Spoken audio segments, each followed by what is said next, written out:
We are hearing more stories recently about people in Canada who are calling for a taxi and are being told they're going to have to wait days, or their rideshare isn't showing up at all.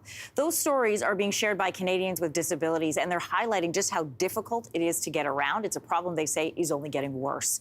Well, today, a group of people with disabilities is sending letters to all members of Toronto City Council. They're calling for ride services to be both accessible and affordable.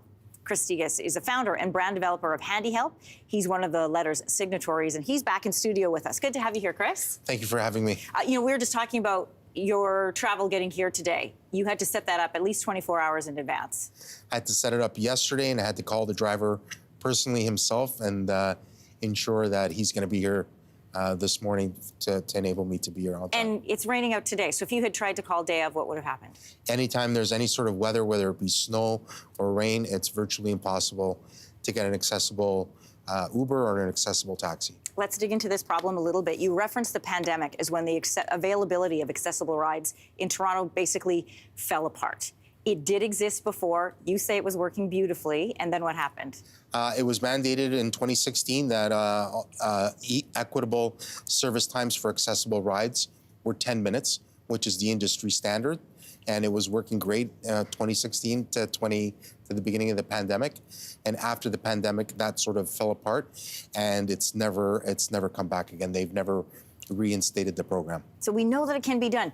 Your letter is requesting a meeting with Toronto Mayor Olivia Chow and City Council, and it has some recommendations for the city and reminding them of what can be done. Right.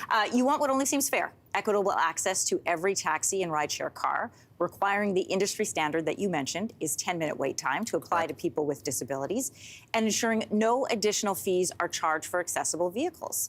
What do you hope to hear from City Council once you get a chance to meet with them? We hope to get these ride-sharing platforms back to the table and negotiate a deal that brings back this 10-minute service window to people with disabilities, and also brings back a service that you don't have to pay extra for. So the minute that you get into an accessible ride, you're not being charged $40 right off the hop. Is that the charge right now? That can be the charge in Mississauga. That can be in Oakville. So any of the surrounding areas outside of Toronto, sometimes they want a flat rate just to get into the taxi. These kinds of problems are not just an issue here in the GTA. Last month, a class action lawsuit against Uber and Lyft that was filed on the other coast in BC, their human rights tribunal. It alleges a lack of access for people with disabilities to its service is part of this complaint. So how big of an issue is this across the country? It's Canada-wide, and we're hoping that because Toronto is the biggest market, that the rest of the municipalities will follow suit. But not only that, you just need to go north of the city into Vaughan or north of Vaughan to try and get an accessible taxi. Uber is non-existent north of Steeles, and accessible cabs outside jurisdictions are also near impossible to get. Hearing from City Council is one part of the problem, but you also need a response from taxi companies and rideshare platforms. What challenges are you experiencing there?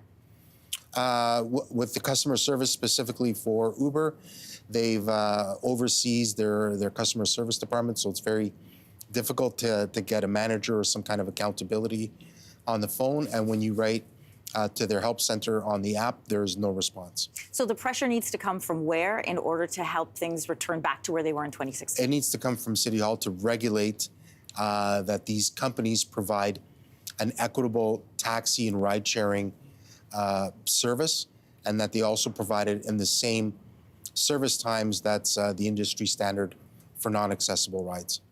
Thanks for leading the charge on this, Chris. Always great to have you in studio. Yeah, thank you so much. Thanks for coming. Hey, thanks for watching. If you liked this, be sure to subscribe here, or you can check out more Your Morning videos right here.